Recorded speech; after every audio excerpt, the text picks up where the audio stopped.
It's time to get out of pocket. I'm your host, Michael Davis. We've had some big news drop over the last few days, and you are reading that headline right.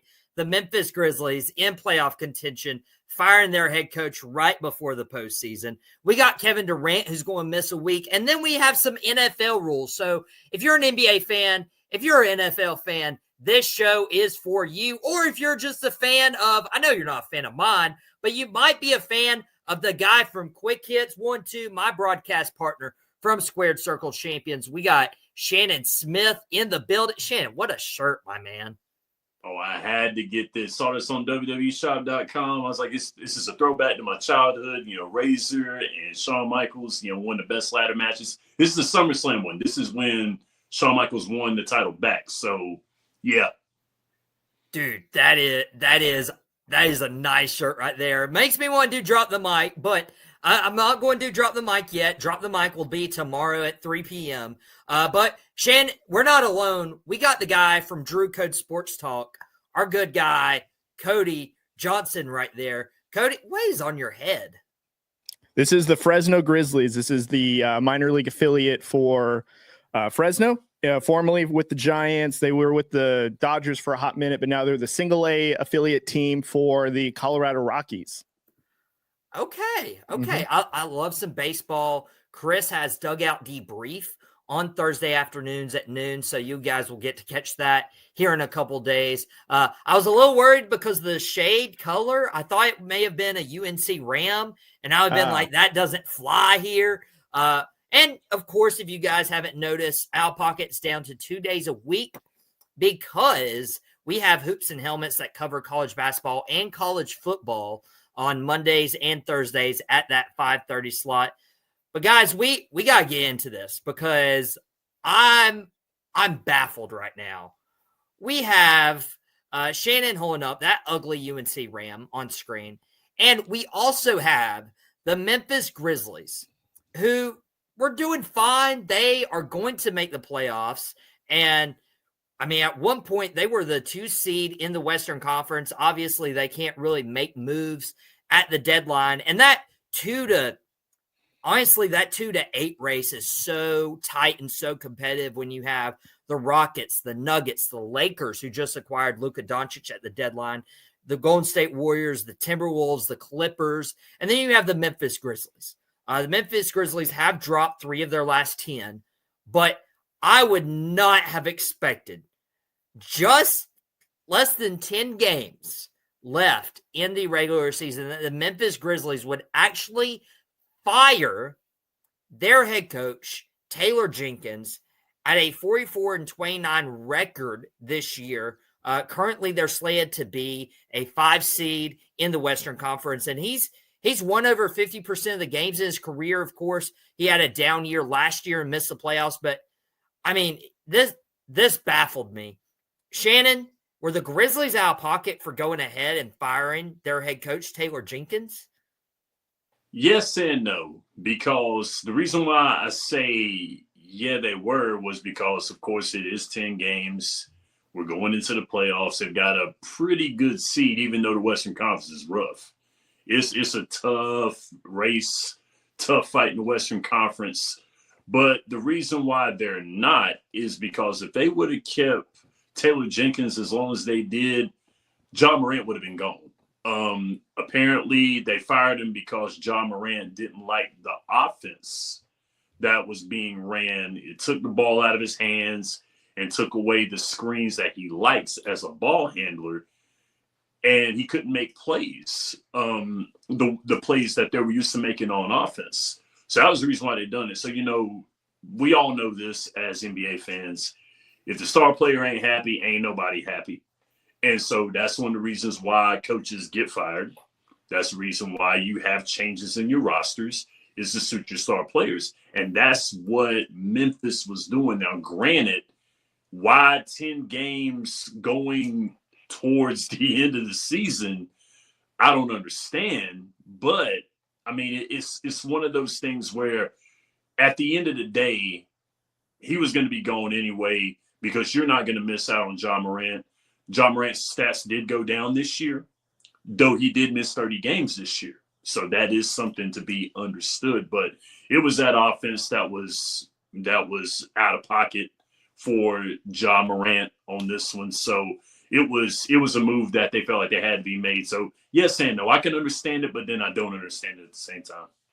And it's weird the timing. You did mention Ja Morant, and there are reports that he wasn't satisfied with Taylor Jenkins, but the Grizzlies general manager, Zach Kleiman, he's taking sole responsibility. He's saying that they didn't consult any player about the firing, but that doesn't mean that Ja Morant didn't go to the front office and say, hey, I don't like this, or they may have felt some uneasiness. Cody, how much impact do you think Ja Morant had in this decision? I think maybe his opinion of, Taylor Jenkins played a factor into this, but I think this is where this is really highlighting how poorly of a ran organization the Memphis Grizzlies are, because listen, okay, Ja Morant has a problem with the head coach, which, again, the head coach isn't there to be your friend. He's there to coach you. He's there to push the team, which is what, Taylor Jenkins was doing. So I don't know why in the heat of a playoff, race, are you looking to get rid of your coach, who, by the way, is at a nearly 600 win record in his tenure with there. And a majority of that is with Ja Morant when they drafted him. I believe it was the 21 or 2020 draft or whenever him and Zion Williamson came out. But what makes this interesting is now that they've dropped 3 games in a row, they have a potential to fall out of a secured 6th seed, which is where they get a guaranteed playoff spot. And they could fall all the way back into the play-in, which they could get bounced, heaven forbid, if they lose both those play-in games if they get to that position. And I think the timing of this is what I'm really concerned with. If he wasn't the coach of the future and your plan was to get rid of him, let it ride out. Just let it go. It's not going to be any different if you let him go, before the start of next season, after this season concludes. I mean, you look at some head coaches that were let go after they won Coach of the Year, like I think Toronto Raptors is one that comes to mind, where they let go of that head coach, even though he won Coach of the Year.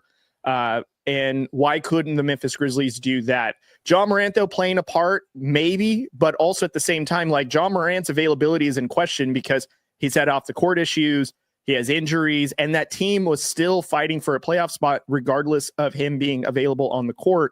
And if you're going to tell me that's not because of coaching, then clearly, we're going to now see the downfall of the Memphis Grizzlies at a pivotal time, because let's assume they lose the remaining 10 games.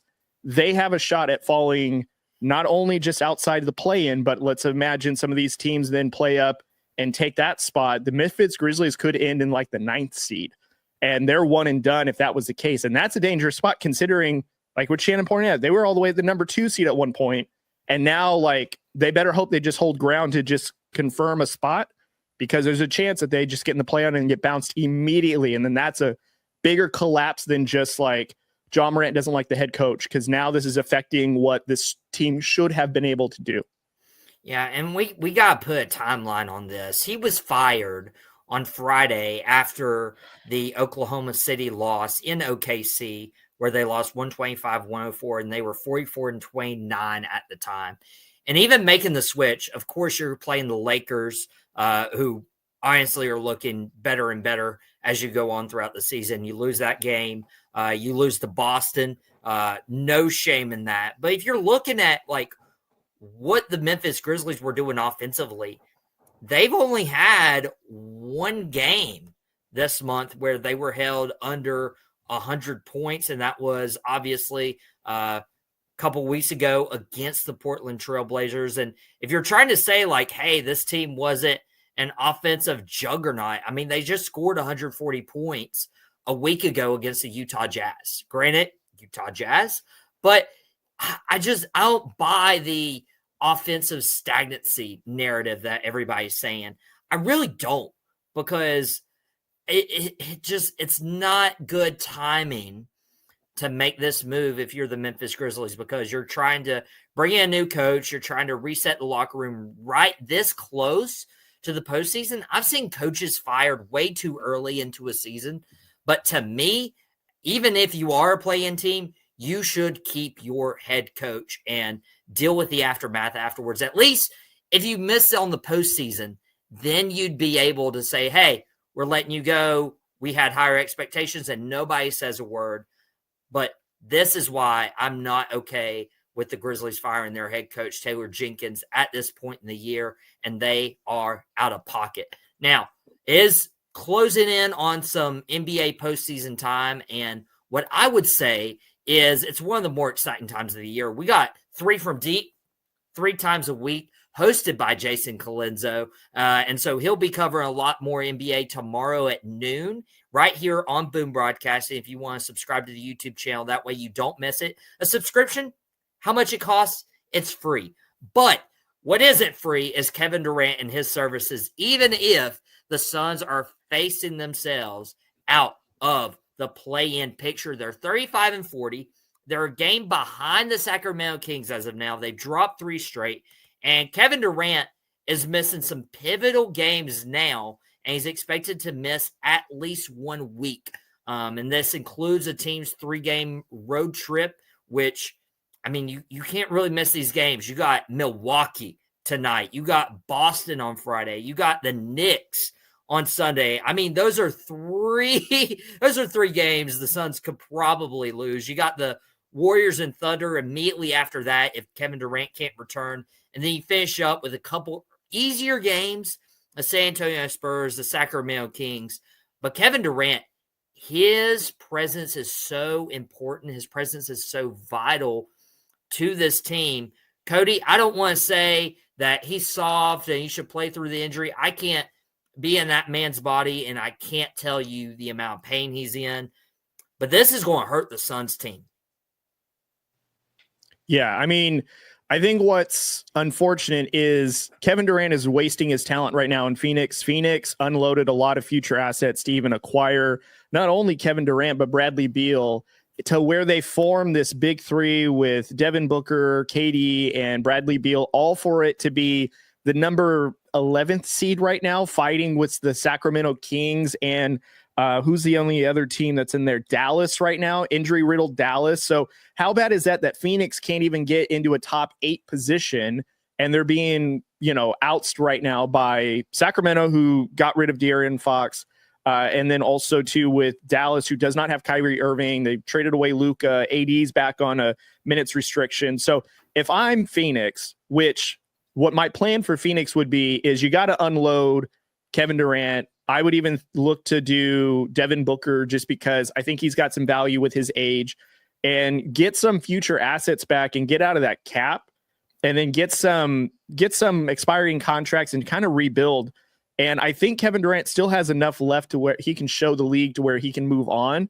But if I'm Phoenix, to just salvage this, to make sure there's no future injury, I'm shutting him down for the season.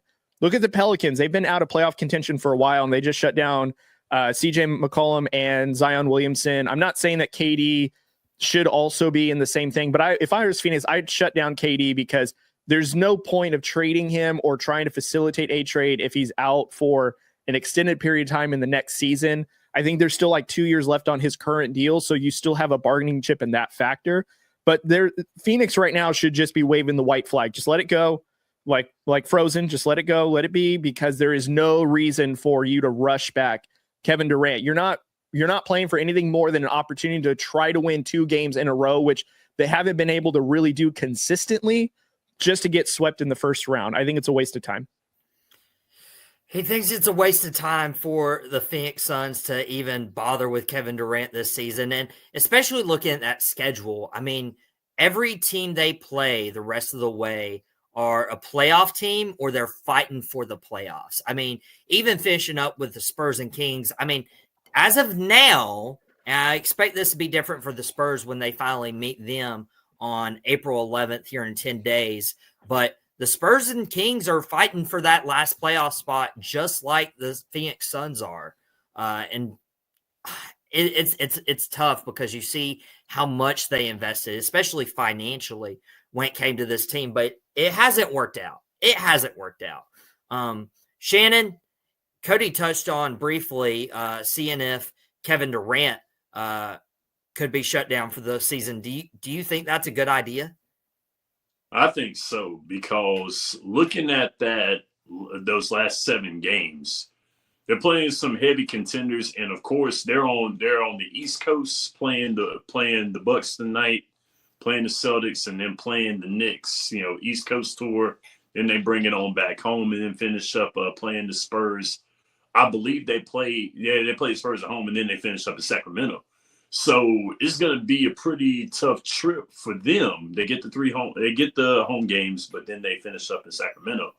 But, like Cody just said, Kevin Durant's got 2 years, and I don't think he's even going to sign that contract. I think he's going at the end of the year because the Suns have no future, like none. The next pick that they have is in 2029.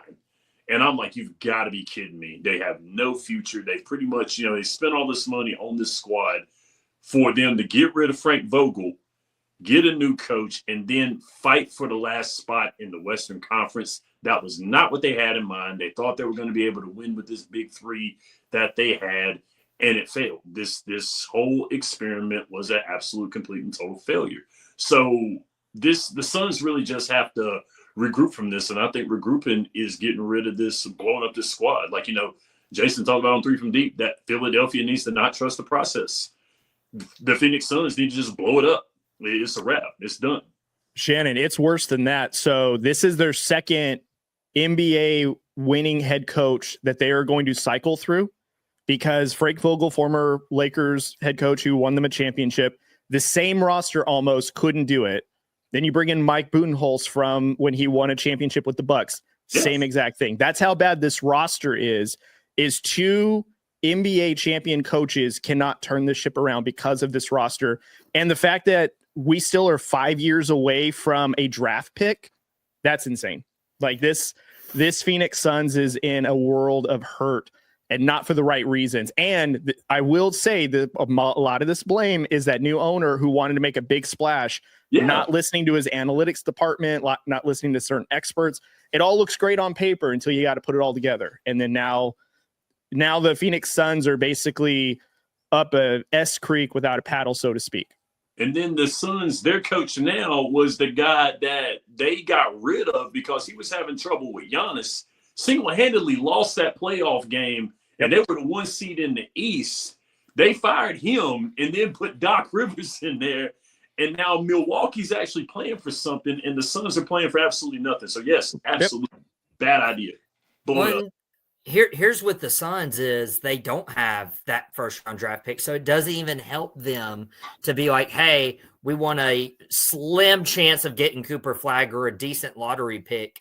The Phoenix Suns, they have to make the play-in tournament. I mean, there's nothing to gain from missing the playoffs, which I have to end on this question because we will have a full offseason, and I know that Jason's going to briefly touch on if Kevin Durant's going to be a Sun in the 2025-26 NBA season. So I'll let you guys tune into 3 from Deep tomorrow to hear his take. But I'm going to ask you guys this. Whether they should or shouldn't, do they make the play-in tournament this year? The Phoenix Suns, they're currently right now sitting outside of it. The Kings are at 10, a game ahead of the Suns, and even they're a game and a half behind the Dallas Mavericks. Yes or no, does Phoenix make the play-in tournament, Shannon? No. Cody? I don't think so. They're not going to make the play-in tournament, especially with KD being out for a week. A lot of those pivotal games, they would have needed KD scoring. Devin Booker cannot shoulder this team on his own. So, no, I don't see them getting in the play-in.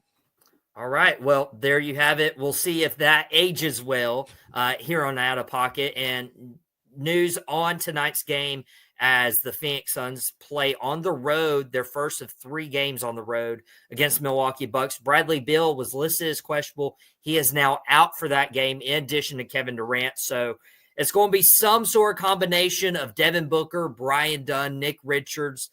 Maybe we get to see Tyus Jones potentially in the starting lineup. Don't hate on my Duke guy, by the way. But no, that's this whole squad.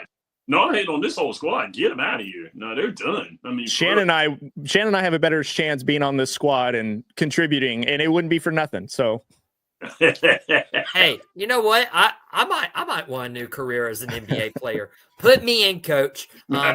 Just like I'm going to put in somebody who is now a part of the panel. You guys saw him on the graphic right there, and we're bringing in the host of the Gridiron Address, the co-host of the new show Hoops and Helmets. We got Aaron Schneider in the building now. Aaron, we've been talking some NBA, but now with your new Hoops and Helmets, I know you're covering a lot of the college ranks. So I wanted to bring you in, talk some football with us. We got QuickHits host Shannon Smith. We got Cody from Drew Code Sports Talk. You guys can go subscribe to his channel as well. But there's some new rules when it comes to the NFL. I feel like this is a thing every time. The kickoff is getting changed yet again. And they're moving the touchback from the 30-yard line to the 35-yard line, which is just, okay, so we're like 5 yards different from a team just kicking it out of bounds on the sideline rather than just kicking it deep and pinning the other team back. Aaron, I'm going to be honest. The more they tweak these rules, the more I hate it as a traditional football fan. Yeah, it's unfortunate. I think this tweak is done with the goal in mind of trying to increase their turn rate, because last year coaches were pretty comfortable with just kicking a touchback. Kickoff return rate last year was only 32.8%. Darren Rizzi, who is a guy behind this change, a special teams coach for the Broncos, his projection is that we'll see the return rate more than double. His estimate is 70 to 75% return rate. I don't know how accurate that be, but the justification behind moving it from the 30 to the 35 is to try to improve the return rate and see fewer touchbacks. Yeah, and Cody, I don't think that's going to work. I think they're flawed in their decision making. I think teams are going to figure out a way to, hey, let's still not return the ball. Yeah, I mean, and honestly, if you want to blame certain players or coaches, blame the special team returners that have sent back touchdowns that are making teams cautious. Because I still think, and granted, assuming that what Aaron said from this special teams coach from Denver is true, that it does go up to 60, 70%. Teams that are up by a touchdown or a field goal would probably still take the touchback and play defense rather than, allow that kick returner to even attempt to go down the field, just because you never know what could happen on a kickoff return. And to just eliminate that in general, would we rather for sure know that they're going to be at the 35-yard line or potentially return this for a touchdown? They're probably going to take the touchback still. So honestly, I'm very much like you, Michael, where as somebody that loves to see NFL kickoffs, I don't know if this is going to improve that much. Even with the modified rules of, the opposing kickoff team and the return team being only 5 yards apart, I thought that was a little creative thing that was done by the UFL that the NFL adopted. I don't know, though, if this is going to spur back more kickoff returns. Maybe, but maybe not as well. I mean, 32% of all the kickoffs in the NFL, still not that big of a number. 60-something% of them, that's more than half. That means every other kickoff we should see a return. I don't think that's going to happen. Yeah, Shan, especially when it's coming to injuries. I know, you've dabbled in some UFL action and, it's a different change of pace. But I don't know if all these UFL rules necessarily belong when it comes to the NFL. But what the NFL has to understand is that these kickers are way better in the NFL than they are in the UFL. You got your Jake Bates, you got your anomaly there because he got famous off of kicking that long field goal last year and ended up getting a spot with the Detroit Lions. But with all that being said, this is still not going to help the return because these kickers are so good. I mean, they're kicking it out of the arena. It's not their fault that they've gotten better. I mean, really, it is what it is. But take what you can get, 75% on returns, but yet you're trying to focus on no concussions. You're trying to focus on players' safety, and yet you want returns because you want the dynamic play. You got to ask yourself, as people who look over these rules, what do you want? Do you want dynamic returns and a guy getting hurt because he's getting clobbered? Or do you want no returns, getting on the field on the 20, the 25, or the 30 and actually playing your 4 downs of football? You got to figure out what you want because you can't have it all. You can't have both. You got to either take one or take the other. And to me, it's like the NFL has no idea what they want. Honestly, yeah. I totally agree. Now, people are going to throw the statistic like the concussion rate on kickoffs last season dropped 43% from 2023 to 2024. But at the same time, you are still putting people in jeopardy. And of course, that's what they sign up for when they start playing football. But if you're really focused on player safety and you're focusing on the fun of the game, I just feel like it's going to get to a point where they eliminate kickoffs. Cody, do you think that is where we're gearing towards, or do you think they are going to finally settle on something that, works for the NFL? I don't think we'll ever see a world where kickoffs are just eliminated in general. I think the reason why they are around, even though they're kind of ineffective on a kickoff, is because of they're just the history of the NFL just has kickoffs. So they're trying to keep kickoffs at least relative, a part of the game. And, even still, there are some important games where special teams is, part of a big reason why a team won, because there's three faces of football. Now, that doesn't mean that because they kicked more touchbacks than the other team, that's them winning. It's just, they defended that part of the field. The special teams was able to pin the team on that end of the field, and, the defense did their job. So it's other things. But if the NFL really wanted to do a player safety, maybe keep the game a little bit more creative, maybe just change how far back the kicker is allowed to start their running kick motion. Because if you eliminate how much power they have behind their kick, maybe it gets into play more often. Because if you see some of these, kickoffs, the kicker is like 10 yards back and he makes a running kick, and all that momentum is just driving the ball out of the field. Why not just shorten that stride to he only has to take a few steps, kick it as hard as they can, and then go from there? That will for sure eliminate it even getting close to the end zone. But I'm all for making the game safer. I'm all for less concussions, because you got to remember, these athletes, when it's all said and done, they have to live with themselves. And couldn't tell you how many of these athletes we grew up with and no longer here just because of the residual effects of injury. So I'm glad that happens. But if we're going to change rules to where this side of the football doesn't matter, then just eliminate it. And I agree with that. But I think this is the NFL's way of keeping it within the game, because it is such an important part. Who is it that's now in the Hall of Fame because he was the Bears returner? Gosh, I'm blanking on his name. Devin Hester. Devin Hester is in the Hall of Fame because of kickoff returns. That's just a part of the game. And how do you take away the next Devin Hester if you don't have it a part of the game? It's just teams that are now just eliminating that. You got to be more creative, and that's where we are today. Yeah, and you brought up a good point too.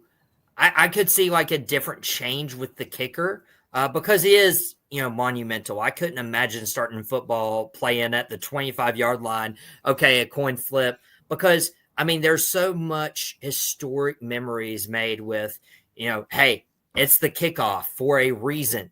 Football season kicks off, the Super Bowl kickoff. It's such an integral part. But I could also see a world where they move the kicker back. Instead of kicking from this yard line, move them 10 yards back to see how strong that leg is. Aaron, do you think there's going to be more adjustments to this kickoff rule? I definitely don't think they're going to stop anytime soon. They're still going to keep kickoffs. I think it's highly unlikely that they just fully eliminate it and throw a team out there on offense at the 25-30 to start the game. But I feel like they are far from over playing with the kickoff rules, because I feel like they've changed it going into every single season for 4 years now. I don't know where they're going to land. I do like Cody's idea of limiting how far back the kicker can actually start their run up from. Maybe do something a little more like you see with an extra point, where he's just a few yards back from the football. If you want high return rates, that's definitely going to get you what you want. Shan, do you think any of these proposed things could be happening in the NFL in the coming years? I don't think so. The kickoff is important. It is what separates football from other sports. This is something that, like Cody brought up, guys went to the Hall of Fame for this. Devin Hester, Dante Hall, Deion Sanders, all those guys were dynamic on kick and punt returns, but mostly the kick returns mostly. I don't see him get rid of it. I don't know how many times they can tweak it now. They've dissected this thing too many times. adding stuff to it, taking away from it. So it's a lot to digest, But as far as taking it away, I don't think so. Now, this is an integral part of the game, our kickoffs. But one of the things that I don't think is an integral part of the game is this little tush push that they're still split on. I mean, 16 of the 32 were like, hey, we don't know if this should be allowed in the NFL. We saw the Philadelphia Eagles win a Super Bowl because of this. It's kind of crazy how it can be like 3rd and 2, 4th and 2, and all of a sudden, let's just push a guy head first into other men and say that we care about concussion protocol. Okay, real quick, let's not act like there is some insane injury rate on this play. Not a single player was 100%. Injured on the push last season. I think you're just being bitter because Philadelphia is actually a functional football franchise. Whoa, Cowboys out are of an absolute pocket. mess. I know about dysfunction. I'm a Panthers fan. David Tepper's a terrible owner. So I can point out dysfunction when I see it because I've been a fan of it for so long. Again, no players injured on this play last season. It is 100% to ban it. If it's so effective, too overpowered, let other teams run it. Go for it. It's not just for the Eagles. Everyone can run it, but not everybody's able to because Philly's offensive line is so elite. You have Jalen Hurts, who is a very, very strong runner and arguably the best running back in the league in Saquon Barkley. Shannon, help me out. He's out of pocket for that one. I'm glad that Aaron is where he's at because I saw his face and I said, that man's ready to pounce, man. I was like, no. But my thing is here, John Harbaugh, Philadelphia's not the only squad that's used this. Baltimore's used this. And it's helped them out tremendously. These quarterbacks have feet. Some of these quarterbacks are mobile guys. And they know how to improvise with their feet. You look at Lamar Jackson. Lamar Jackson ain't no small guy. Pushing him along is going to be kind of tough.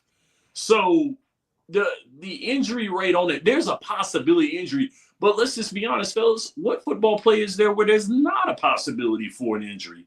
There's a possibility for an injury on almost every football play that we have. There's contact in the game. Now, when it comes down to the tush push, there's assists to it right here. This is a team game. Now, if you're going to ban the tush push, then the way these defenses line up for it now, on the other hand, you're going to have to ban that as well, too.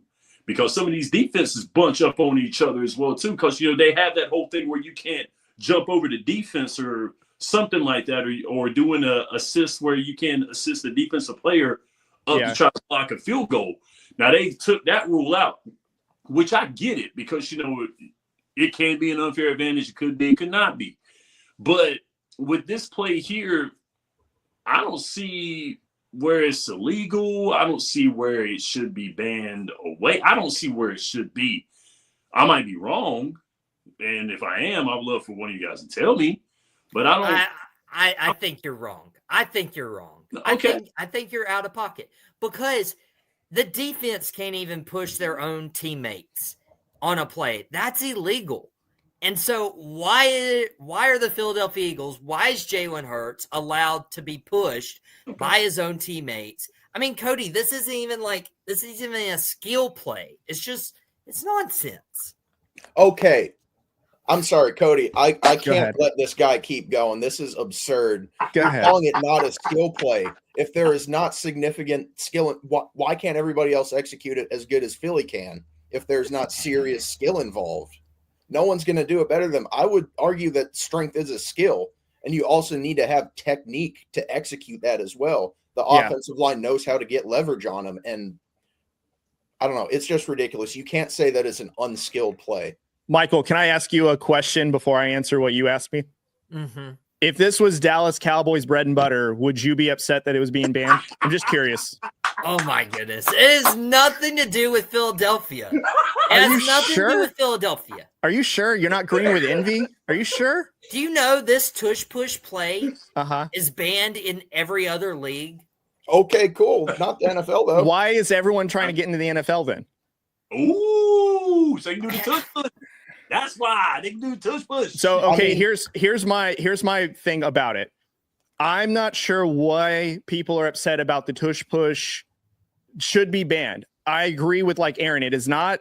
It's a move that everybody can do. The NFL is acting like the Eagles are withholding film of like how it's done. We see it every Sunday, Monday, or Thursday. Whenever they're playing, you can watch the film. You can watch the formation. People are upset because Jalen Hurts can squat all this weight, because Saquon Barkley can squat all this weight, because the offensive line is so much stronger. You guys have free agency. You guys have a salary cap. You guys have strength and conditioning coaches. Why don't you train them to do that?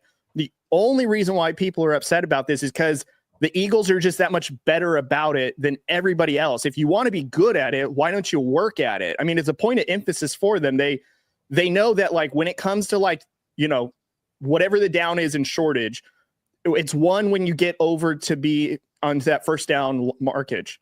And they just are better than everybody. If the Cowboys did it, I bet Jerry Jones would be causing all sorts of stink about it to not get it banned. And the fact that just because it's not the most creative play is so funny, because it's like, okay, well, the field goal is almost as effective as the tush push. Ban the field goal then. But it's not. It's a part of the game. So if it's about injuries, I doubt it, because like Aaron said, there's 0 injuries on the tush push, but there's 100% of feelings hurt when it's executed correctly. And I think that's what people are upset of. Their feelings are hurt when it's done to them.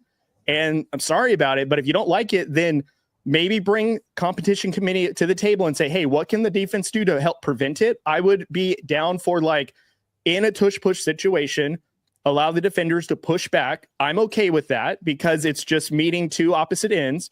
But I agree for the field goal, though. You shouldn't do that for the field goal because you got one defensive line rather than, two people stacking to one another to push against each other. That's like different force-driven things. But the whole fact of it being banned is just because people are upset with the Eagles because they're so much more effective. If that's the case, you do it better than them or as good, and then stop crying about it. That's my feelings. And the defense knows it's coming. That's another thing also, too. The defense knows it's coming. It's not like it's not a fake. It's not a play action. I mean, it can be a play action if it's done correctly, but still, like, there's film on how to do it correctly. So bring in a rugby expert. Apparently it's really good in rugby. Bring in a rugby expert to teach your offensive line how to do it better. Why isn't no one thinking of that? It's the NFL. It's not rugby. Like, get over this. There are techniques from rugby that can 1,000% be applied to football. Yes. This is that. I don't know. You were just talking about how it's banned in every other league. I don't think we should care about that. And then we mentioned something else that college football. You're talking about college football and hoops and helmets. It's I know. Allowed. I don't care. They run the option in college football, and not every single team runs an option unless you have a quarterback like Lamar Jackson. Also, too, they would get lit up from a defender because they're so much faster than college, but that's also just a skills thing. No, that's a fact. Michael, like, okay. An NFL team trying to run offense like Army does. No, ain't no way. Oh, no. Why would you want to? They would throw them out the building because, man, that's boring football. That's boring football.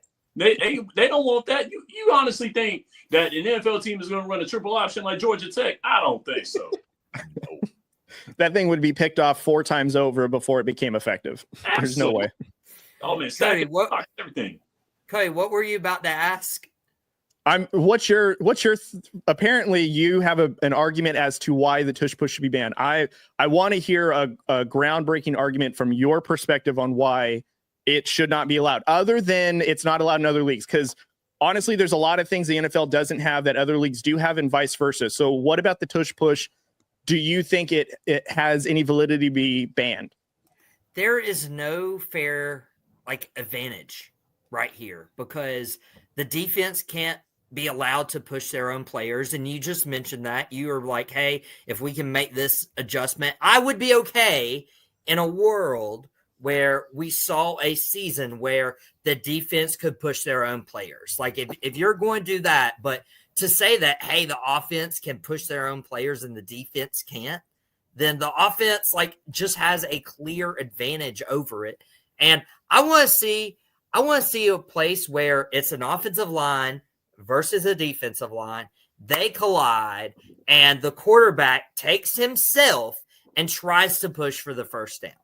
A quarterback sneak, a traditional quarterback sneak. The tush rather push. than no.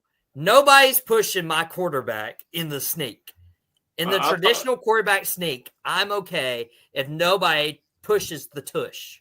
Okay, so if Dak Prescott needed a first down, you don't want whoever your running back is to help push, or is this for all players or just quarterbacks? Because I'm curious if, like, you know, a running back or a receiver breaks through and you have other players to stop the momentum of the forward progress and keep it going, is that also not allowed? Because that would affect other portions of the field. I'm okay taking away like all, hey, let's pile up and let's push our guy all the way down. No, like that player needs to have the skill and athleticism and the physical ability to get the first down himself in those situations. And you don't think Dak Prescott's good enough to do that? It's not about Dak. It's not about Jalen. I'm just asking questions here. It just seems like you're upset with how the other team does it, but your team could do it. Our team could do it based on the rules. I want to know who these 16 teams are that have a problem with the tush push, and we might be able to find out. 3 of them are in the NFC East. The entire NFC East. Did Jerry vote twice? Is that what happened? He voted twice? Y'all are out of pocket for this. Yeah, he voted as the owner and the general manager. And also what is it, the PR director? So did he get 3 votes in this? Oh, Lord. He's actually, I think there was a rumor that Jerry Jones is the reason why the Raiders are in Las Vegas, because he gave, I think, Al Davis the blueprint to force his way into Las Vegas out of Oakland, if I'm not mistaken. So thank you, Jerry. You're welcome. Yeah, we're doing so much better. Thank you. So you're welcome. You robbed the Oakland fans of beloved franchise. Dude, they were playing on a baseball field. And they didn't get robbed of nothing. Team. They have a great facility in Vegas. And that wouldn't even good WrestleMania's coming there. It's not about the facility. It's about the fans. It's about the people of Oakland who love the Raiders. And now not everybody's going to be able to go to Vegas. Thanks, Jerry. It's about the fans. Thanks, Jerry. Yeah, you make kids cry, man. You know, how you feel, man. You know, you talking about John Cena making kids cry and stuff. Look at Jerry Jones making kids cry and stuff, man. In 1994 and 5, you make me sick. Jerry Jones been making his fans cry since before they were born. This is sad. Hey, Oakland didn't deserve the Raiders making them play on the athletics field. Couldn't even build them a football stadium. Look, that's on the ownership. That's not on the fans. The fans don't have anything to do with the facility. Yeah. It's all on the ownership. Well, the fans can, move on with Vegas. I mean, hey, go gamble your money away. Imagine how devastated you would feel if the Cowboys went to Vegas. They're not leaving Dallas. That's a huge market. Of course they're not leaving Dallas because no one wants them. So I love how you're defending Michael. I love how you're defending Jerry Jones, but yet Jerry Jones is the root cause of like all your stress of being a Cowboys fan. So you're a real one, dude. I just got to say, he's got Stockholm syndrome at this point. Yeah, you're fighting for Jerry Jones right now. But if it were up to you, if Jerry Jones retired, you'd be the first one celebrating. Breaking news on Out of Pocket: Jerry Jones has retired. Thank the Lord above. To be fair, I would. And speaking of, Dad and the boys dropped earlier today because I kicked Jerry Jones out. I became the general manager, and I did a 7-round mock draft. And I'll say this, by the way. Of all the mock drafts I've seen, my dad did one last week. Aaron's had some people on for some 7-round mock drafts here the last few weeks of the Gridiron Address. I've had the best 7-round mock draft for a team. I have had that, and I would put it up against anyone else's. So you guys can go check that out. It's available on demand, Boom Broadcasting's YouTube channel, and audio version for Fans First Sports Network in terms of Boom and FFSN's partnership. So you guys can check that out. And I also include where I did my 7-round mock draft, where you guys can compete, pick your team, post it in the comments, and see who did better. It would be me. But I will defend against the tush push because defenses aren't even allowed to defend against the tush push. So I will do it any day of the week. But guys, we're wrapping up Out of Pocket. I got attacked on my own show, which is okay because I still have love for these guys. That's maybe why. not Aaron. Maybe not Aaron. Maybe not Aaron. But Cody, where can people find your content, my friend? Well, I'll let you be on this one, Michael, but people can find Drew Code Sports Talk on YouTube. Just type it in the title. Also to find us on social media. We're there. If you check out Boom Broadcasting, we've probably interacted enough to where you can just go to Boom Broadcasting, subscribe there. You'll find us, and then you can do the same, subscribe to our channel. So. And Shannon, you had some quick hits action already this week. What can people expect from your show? Oh, yeah. Make sure that you check out the latest quick hit that was dropped on Monday for Women's History Month. We got it on the last day of. Appreciate you for that one, Cody. Thank you very much for that. Next week, I'm looking for another episode. This will probably be towards the NHL and the debate over the Hart Trophy, because the Hart Trophy has an interesting look to it when it comes down to who the final 5 guys are. And you'll hear why I believe a certain player that is in Canada should win the Hart Trophy this year. So make sure you look out for that. That'll be around next week. Thank you very much. I'm Shannon Smith, and this is Quick Hits. Dude, that is awesome. And Aaron, not only do you have Gridiron Address, but I mentioned you're on Mondays and Thursdays with Carson for Hoops and Helmets. What can people expect if they haven't caught your Sunday or Monday episodes? And then what do you have in store for your episode of Hoops and Helmets tomorrow, Thursday, live at 5:30, and then another Gridiron Address this upcoming Sunday?